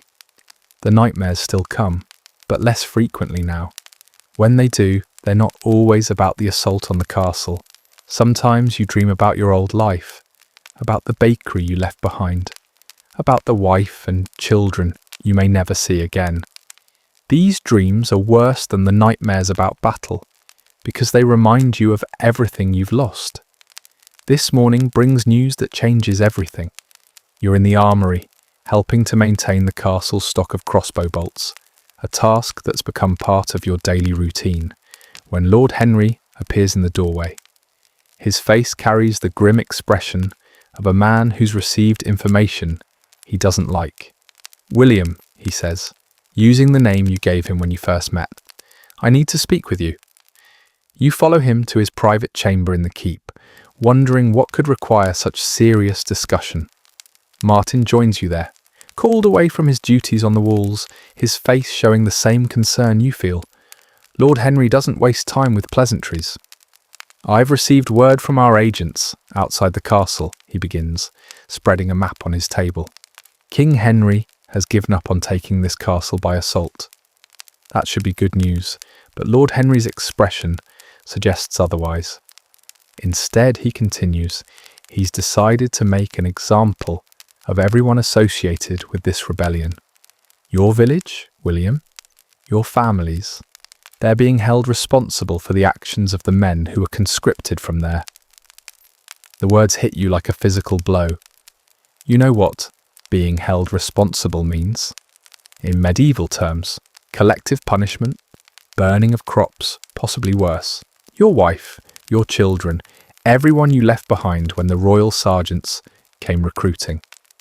How bad, you managed to ask? Bad enough? The village has been occupied by royal troops. The harvest has been confiscated to feed the king's army. Anyone suspected of harbouring sympathies for the rebellion has been arrested. Martin speaks up, his voice tight with controlled anger. "My village too?" "All of them," Lord Henry confirms. "Every settlement that provided men for the royal army is being punished for the failure of the assault. The king has decided that if he can't break this castle, he'll break the spirits of the people who live around it." You slump into a chair, trying to process this information. Everything you fought to protect, everything you hoped to return to, is being destroyed while you sit safely behind castle walls. The irony is bitter. By surviving the assault on Kenilworth, you've ensured that your survival means nothing. Why are you telling us this? Martin asks. Lord Henry looks out the window toward the royal camp, visible in the distance like a blight on the countryside. Because I want you to understand what kind of man you're dealing with. Henry Plantagenet isn't just trying to end a rebellion. He's trying to terrorize an entire population into submission. He's using your families as weapons against you. The calculation is brutal but effective. Every man defending this castle knows that prolonging the siege means prolonging the suffering of innocent people in the surrounding villages. It's psychological warfare of the most vicious kind, designed to break the defenders' morale by making them complicit in the suffering of their own loved ones. What can we do? You ask, though you already know the answer. Nothing, Lord Henry replies. That's the point. As long as this siege continues, the king will continue to punish the surrounding population. He's betting that eventually we'll decide the cost in innocent lives is too high to justify continued resistance. You think about your wife, about your children, about the life you built over years of careful work. Are they hungry now? Are they frightened? Are they even still alive? The questions torment you, but they also clarify something that's been troubling you for weeks. You understand now why this rebellion matters, why men like Lord Henry are willing to risk everything to oppose royal tyranny. It's not about abstract political principles. It's about preventing the kind of arbitrary cruelty that's being inflicted on your village right now. He's made a mistake, you say, and you're surprised by the steadiness of your own voice. Lord Henry looks at you with interest. How so? He's shown us what kind of king he really is, not just to us, but to everyone watching this siege. Every lord, every knight, every common man who hears about what's happening to our villages. They'll know that this is what royal authority looks like when it's threatened. Martin nods slowly. Aye, today it's our villages. Tomorrow it could be anyone who disagrees with him about anything. Lord Henry smiles, and for the first time since you've known him, it's a genuinely pleased expression. Exactly. Henry Plantagenet thinks he's being clever, using terror as a weapon. But terror cuts both ways. The more brutal he becomes, the more people understand why we're fighting him. He walks to a chest in the corner of the chamber and removes a leather portfolio. I'm going to ask something difficult of both of you, he says, returning to the table. I want you to write letters. Letters, you ask? To your families, to your neighbours, to anyone who might read them. I want you to describe what you've seen here, what you've learned about royal justice and the cost of opposing it. I want you to explain why this siege matters, why the ideas we're fighting for are worth the suffering they're causing. The request makes sense, but it also feels like betrayal. Writing such letters means accepting that your families will continue to suffer while you remain safe behind castle walls. The letters will be copied and distributed, Lord Henry continues, throughout England, in every market town and monastery, in every place where people gather to hear news. Your words, your experiences, your testimony about what war really means. You understand now why your survival has been so important to Lord Henry. You're not just witnesses to the failure of the assault on Kenilworth. You're witnesses to the character of the king who ordered that assault. Your letters will become evidence in a larger case about the nature of royal power and its limits. Will it help our families? Martin asks. In the long term, yes, Lord Henry replies. If this rebellion succeeds, if we can establish limits on royal authority, then what's happening to your villages will never happen again. No king will be able to terrorize innocent people simply because he's frustrated by military failure. It's a long-term view that requires faith in ideas over immediate concerns. You're being asked to sacrifice the welfare of your loved ones for the possibility of a better future for everyone's loved ones. The decision should be impossible, but somehow it isn't. You've seen what unlimited royal power looks like when it's applied by a man like Henry Plantagenet. You've watched good men die for the crime of being inconvenient to royal policy. You've learned that tyranny, once accepted, only grows stronger. I'll write the letter, you say. And I, Martin adds. Lord Henry nods approvingly. Good. Take your time. Choose your words carefully. These letters may be the most important thing you ever write. That afternoon, you sit in your comfortable chamber, staring at a piece of parchment and trying to find words for experiences that seem beyond description. How do you explain what it feels like to watch men die for political abstractions? How do you make people understand that the comfort of submitting to authority comes at the cost of ever being able to resist when that authority becomes intolerable? You begin slowly, with simple words about simple truths. To my dear wife, and to all who may read this letter, I write to you from Kenilworth Castle, where I have learned things about war and kings and the price of freedom that I pray you will never have to learn firsthand. I have seen good men die for the crime of following orders, and I have seen those who gave the orders sleep peacefully, while others paid the cost of their ambitions. I know that you are suffering now because of my survival, because of my presence in this place that defies the king's will. I know that royal soldiers have taken our harvest, that they occupy our village, that they punish you for my actions. This knowledge torments me more than any physical wound I have received. But I also know why I must stay here, why I must continue to bear witness to what happens when men of principle oppose tyranny. I have seen what royal justice looks like when it is challenged. I have watched the king's mercy at work. I have learned what it means to live under the authority of a man who believes his will is law simply because it is his will. If we surrender now, if we accept that kings may do anything they choose to anyone they choose, then what is happening to you today will happen to others tomorrow. The suffering will not end. It will only move from place to place as royal whim dictates. This rebellion is not about the ambitions of great lords or the quarrels of powerful men.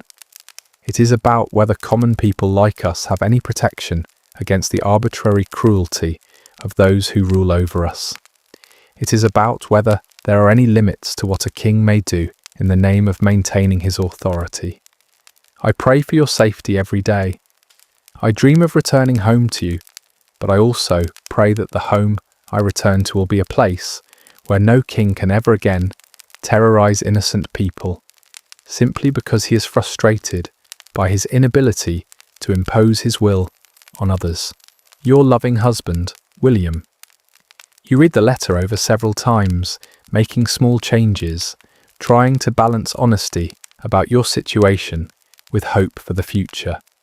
When you're satisfied, you make a copy for Lord Henry and seal your original letter with wax, though you know it may be months or years before it can be delivered. Martin writes his own letter, and that evening you sit together in the hall, listening to Lord Henry read both letters aloud to the assembled garrison. The soldiers listen with respectful attention, understanding that these words come from men who've paid a personal price for the principles they're all defending. When Lord Henry finishes reading, the hall is silent for a long moment. Then one of the sergeants speaks up. Well said, both of you. If everyone in England understood what you've learned here, there'd be no more kings like Henry Plantagenet. Maybe, says another soldier, but understanding costs blood, and most people prefer comfort to understanding. The conversation that follows lasts deep into the night, touching on questions of authority and resistance, of individual suffering and collective good, of the price that must sometimes be paid for principles that can't be bought or sold. You go to sleep that night feeling both heartbroken and strangely hopeful. Your family's suffering, your village is occupied, your old life is probably gone forever. But you found something here that you never expected, a sense of purpose that transcends personal concerns, a reason to endure suffering that goes beyond simple survival. Tomorrow will bring new challenges, new decisions, new opportunities to prove whether the ideas you're fighting for are strong enough to justify the cost of defending them. Tonight, for the first time since this nightmare began, you feel ready to face whatever comes next. You've learned that some things are worth more than individual safety. You've discovered that ordinary men can become extraordinary when they're fighting for something larger than themselves. Most importantly, you've realized that bearing witness to suffering isn't enough. Sometimes you have to be willing to share in that suffering if you want to change the conditions that create it. The siege of Kenilworth Castle will continue, perhaps for months more. King Henry Plantagenet will continue to terrorize innocent people in his frustration at being unable to break the defenders' resolve. Good men will die, families will suffer, villages will burn, but the ideas that brought you to this castle will survive. And someday, perhaps not in your lifetime, but someday, those ideas will grow into institutions that make it impossible for any king to wield unlimited power over his subjects. That possibility, distant and uncertain as it may be, is worth defending, even at the cost of everything you've ever called your own. Epilogue. What history remembers. And so we leave William the Baker and Martin the Shepherd, survivors of one of the most famous sieges in English history, witnesses to the brutal reality behind the romantic stories of medieval warfare. The siege of Kenilworth Castle lasted 172 days, almost 6 months of the most determined resistance to royal authority that England had ever seen. It finally ended not through military defeat, but through negotiation and the gradual recognition that some ideas are stronger than armies. Simon de Montfort, the brilliant commander who started this rebellion, did not live to see its end. He died at the Battle of Evesham in August 1265, his body mutilated by the king's soldiers as a warning to other would-be rebels. But the principles he fought for, the idea that even kings must be subject to law, that there must be limits to royal power, these ideas survived his death. The parliament that de Montfort established, the first to include representatives of common towns, alongside the great lords, became the foundation of England's constitutional government. The provisions of Oxford, which limited royal authority and established regular councils to advise the king, became the template for later restrictions on monarchical power. King Henry III lived for another 7 years after the siege ended, but he was never again the absolute ruler he had been before the rebellion.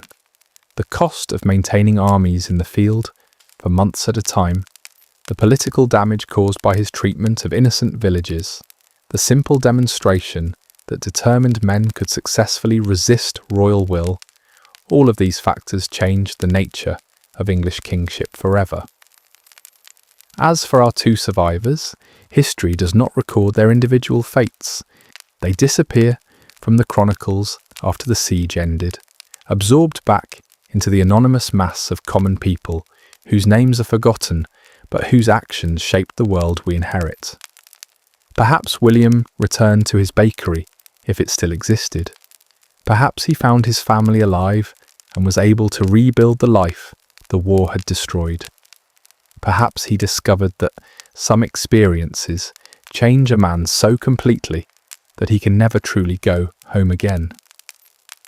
Perhaps Martin returned to his flocks, watching for wolves in peaceful valleys, far from the sounds of war. Perhaps he found that the skills he learned in defending Kenilworth served him well in defending his own small corner of the world against other predators. Or perhaps both men found that their experiences had fitted them for different lives entirely.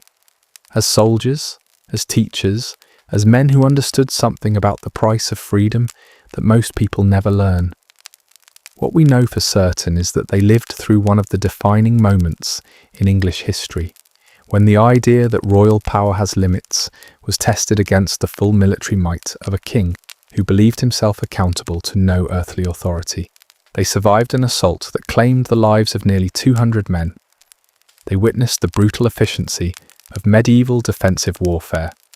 They learned what it means to fight for principles that transcend individual survival. Most importantly, they bore witness to the truth that lies behind all the romantic stories about medieval warfare. that it was common men, not legendary heroes, who paid the cost of the political ambitions of their betters. That courage isn't the absence of fear, but the willingness to act despite being terrified. That ordinary people, when pushed to their limits, are capable of extraordinary things. The castle walls of Kenilworth still stand today, silent witnesses to events that happened more than 7 centuries ago. Visitors walk through the ruins, reading plaques that summarize the siege in a few paragraphs, trying to imagine what it must have been like to live through those months of desperate resistance. They can't imagine, of course. How could they? The sounds are gone. The whistle of arrows, the crash of stones, the screams of wounded men. The smells are gone. Blood, burning flesh, fierce sweat, the stench of too many people living too close together for too long. The immediate, visceral terror of knowing that each day might be your last is something that can't be conveyed through stone ruins and historical markers. But the ideas that those men died for are still alive. Every time a court rules against a government that has overstepped its authority, every time a parliament refuses to rubber stamp royal policy, every time common people successfully resist the abuse of power by their betters, the siege of Kenilworth echoes through time. William the Baker and Martin the Shepherd, survivors of the Causeway Assault, witnesses to the murder holes, keepers of stories about what really happens when ordinary men are asked to do impossible things, have earned their place in that echo. They remind us that freedom isn't a gift granted by benevolent rulers. It's something that must be fought for, generation after generation, by people who understand that some things are more important than personal safety. They remind us that the price of liberty isn't just eternal vigilance. It's the willingness of ordinary people to pay extraordinary costs when the alternative is submission to tyranny. And they remind us that the most important battles in history aren't always the ones that make the headlines. Sometimes the most crucial victories are achieved by men and women whose names are forgotten, whose individual stories disappear into the larger narrative of human progress, but whose courage makes that progress possible. So sleep well, dear listeners. Dream of peaceful times and comfortable beds, of safety and security, and all the countless small freedoms that you take for granted. But remember, as you drift off to slumber, that all of these things exist because ordinary people like William and Martin were once willing to risk everything to establish the principle that no one, not even a king, has unlimited power over other human beings. Their nightmare became your inheritance. Their suffering bought your freedom. Their willingness to endure the unendurable made possible the world you inhabit today. Rest now, in the knowledge that when the time comes, if the time comes, there will be others ready to pay the same price, to preserve what they fought to create. The story ends, but the ideas live on, and sometimes that's victory enough.